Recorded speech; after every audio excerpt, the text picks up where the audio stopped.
नमस्कार, मी शीतल खंदारे. माझ्या चॅनलमध्ये सगळ्यांचं स्वागत आहे. चॅनलला सबस्क्राईब करा, लाईक करा. चला व्हिडिओ चालू करू.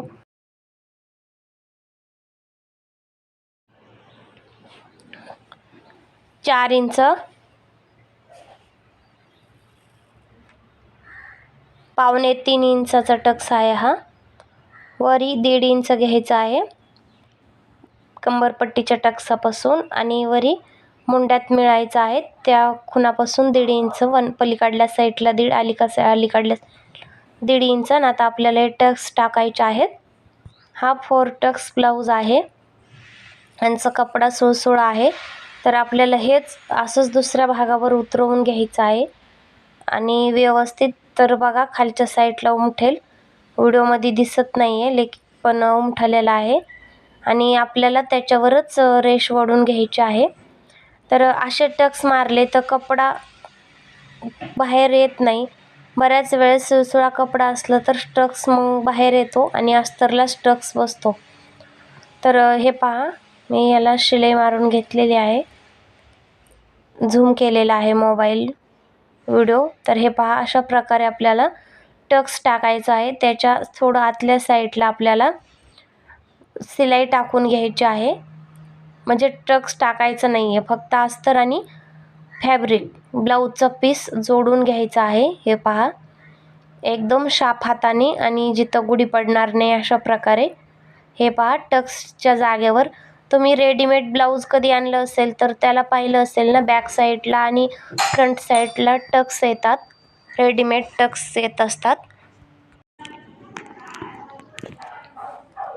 तर हे पहा, टक्स टाकून घेतलेले आहेत, म्हणजेच आपण टीप टाकून घेतलेली आहे. लक्ष द्या. आणि जिथून आपण माप टाकलेलं आहे टक्स, त्याच्या आतल्या साईडलाच थोडंसं टीप मारायचं आहे, म्हणजे नंतर आपण टक्स मारले तर ती टीप टक्समध्ये जाते. तर हे पहा, आपल्याला असंच पूर्ण ब्लाऊजला टीप मारून घ्यायची आहे. आणि व्हिडिओ पूर्ण पहा. तुम्हाला व्हिडिओ आवडला, थोडासा जरी व्हिडिओ कामाचा वाटला तर चॅनलला सबस्क्राईब करा, लाईक करा, आणि असेच नवीन नवीन व्हिडिओ पहा. कशावर व्हिडिओ बनवायचा ते पण कमेंटमध्ये सांगा. तर हे पहा, आपल्याला टिपा टाकून झालेल्या आहेत. आता बरोबर आपल्याला एकदम सरळ रेषेत धरून आहेत तसे टक्स मारायचे आहेत. असं ब्लाऊज पण शिवायला उरकतं, फिनिशिंग पण खूप छान येते, आणि ब्लाऊज कपडा सुटत नाही. म्हणजे काय, नुसत्या अस्तरला टक्स बसतो, आणि कधी कधी सुळसुळा कपडा सुटतो, तर असं होत नाही. मग असं ब्लाऊज शिवल्यावर एकदम मस्त बसतं. हे पहा, ह्याच्यामध्येच. आणि रेडीमेड ब्लाऊज पीसला सुद्धा असंच येतं, म्हणजे टक्सला टीप पडलेली असते, पण ते मापासाठी देतात. आपण टक्स छान बसावेत म्हणून मारून घ्यायची. प्रत्येक ब्लाऊजला अशी टीप मारायची गरज लागत नाही. सिंपल साडीवरचा सुळसुळा ब्लाऊज असेल तरच ही ट्रिक्स यूज करू शकतो, कारण का काठापदराची साडी ऑलरेडी ही असते, म्हणजे कडक असते, तर त्याला एवढी गरज नाही लागत. तर हे पहा, आपल्याला हे पण टक्स मारून घ्यायचे आहेत.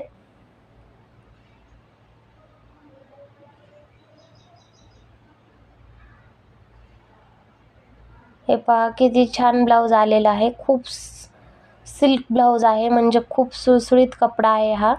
तर मी ब्लाऊज पूर्ण शिवत आणलेला होता, क्रॉसपट्टी जॉईन करायची राहिली, आणि बॅक साईड आहे. तर आपल्याला बॅक साईडचं पण एक तसंच टक्स टाकायचं आहे. शोल्डरचं निम्मं काढायचं टक्सच्या मापासाठी. खूप छान आणि सोपी ट्रिक्स आहे ही. तर हे पहा, आपल्याला सेंटर खालच्या साईडला, म्हणजे कंबर साईडला सेंटर आणायचं आहे, आणि आपल्याला त्याच्यावर उतरवून घ्यायचं आहे. थोडंसं अंदक दिसतंय व्हिडिओमध्ये, नाही तर आपण उतरवून घेतलेलं आहे. तर पाठीमागचा टक्स आपल्याला 4.5 इंच टाकायचा आहे, जे करून 1/2 इंच कंबरपट्टीत जातो, आणि 4 इंचाचा टक्स असतो. तर आपल्याला तशाच प्रकारे, म्हणजे फ्रंट साईडला आपण जसे टिप मारून घेतली होती आधी शिलाई टाकून, तशीच आपल्याला ह्या ब्लाऊजवर सुद्धा शिलाई टाकून घ्यायची आहे. हे पहा,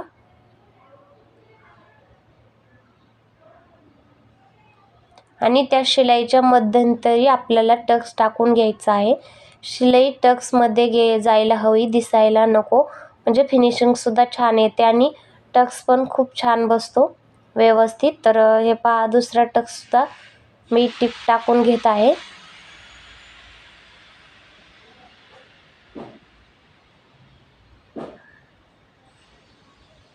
दुसऱ्या टक्सला पण आपण टीप टाकलेली आहे. तर हे पहा, आपलं टीप टाकून ब्लाऊज बॅक साईडचा तयार आहे. हे पहा किती छान आणि सुंदर टीप आलेली आहे. हे पहा. बाय.